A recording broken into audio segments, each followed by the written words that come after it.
ইসলামী যুব আন্দোলন বাংলাদেশের মাদারীপুরের শিবচর উপজেলা শাখার কমিটি ঘোষণা করা হয়েছে।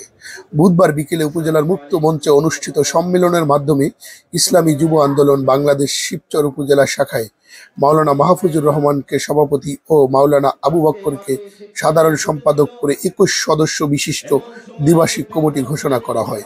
শিবচর উপজেলা ইসলামী যুব আন্দোলনের সভাপতি মাহফুজুর রহমান ঢালির সভাপতিত্বে অনুষ্ঠানে প্রধান অতিথি হিসেবে উপস্থিত ছিলেন ইসলামী যুব আন্দোলন বাংলাদেশের কেন্দ্রীয় কমিটির সহসভাপতি ইঞ্জিনিয়ার মোহাম্মদ মারুফ শেখ।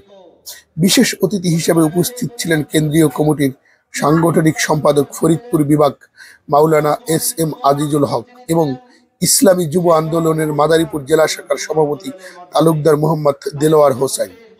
এছাড়াও উপস্থিত ছিলেন শিবচর উপজেলা ইসলামী আন্দোলন বাংলাদেশের সভাপতি হাফেজ জাফর আহমেদ ও সদর উপজেলার সভাপতি মাওলানা আব্দুল সালাম সহ সংগঠনটির জেলা উপজেলার নেতাকর্মীরা। আশাবাদ ব্যক্ত করতে পারি না ইনশাআল্লাহ। সাথে সাথে গত 16 বছর যুবকরা ক্ষমতাশীলদের ঢাল হিসেবে ব্যবহৃত হয়েছে। আমরা যুব সমাজ আর কোন ক্ষমতাশীলদের ঢাল হিসেবে ব্যবহার হব না। আমরা যুব সমাজ দেশ গড়ার জন্য কাজ করব, দেশের মানুষের পাশে দাঁড়াবো, দেশের মানুষের সুখে দুঃখে পাশে থাকবো। ঠিক আছে না ভাই ইনশাআল্লাহ?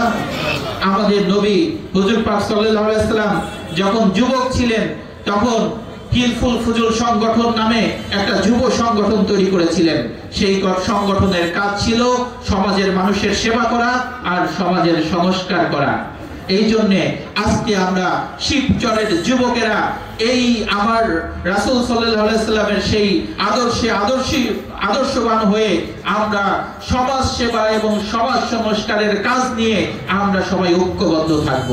যে ইসলামী দল হই বা ইসলামী দলের বাইরে অন্য কোন দলের যুব সংগঠনের আমি নেতৃত্ব দেই না কেন, আমরা সবাই মিলে রাসূলের সৈনিক হিসেবে ঐক্যবদ্ধভাবে সমাজের মানুষের সেবা করব এবং সমাজ থেকে দুর্নীতি, দুঃশাসন, চাঁদাবাজি এগুলো আমরা বন্ধে এবং মাদক নিষিদ্ধ করায় আমরা সবাই ঐক্যবদ্ধ থাকবো ইনশাআল্লাহ। সাথে সাথে আমরা মানুষ হিসেবে আমাদের মধ্যে মানুষের মানবিক মর্যাদা দেওয়া উচিত, ঠিক না?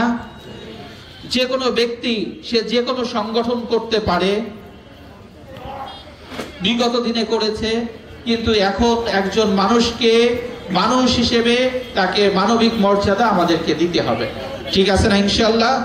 এই কারণে আমরা সাধারণ মানুষ যারা আছে, সাধারণ যুবক যারা আছে, তাদেরকে আমরা কোনো হয়রানি মামলা এগুলো স্বীকার করব না। আমরা সবাই যারা দুর্নীতির বিরুদ্ধে, দুঃশাসনের বিরুদ্ধে আমার উপর অর্পিত দায়িত্ব ও আমানত যথাযথভাবে পালন করব। আমি সংগঠনের নীতি, আদর্শ ও নীতিমালা মেনে চলব এবং ঊর্ধ্বতন নেতৃত্বের প্রতি আনুগত্য প্রদর্শন করব। যুব সমাজকে দিনের পথে ঐক্যবদ্ধ করতে আমি জানমালের সর্বোচ্চ কুরবানি করতে চেষ্টা করব।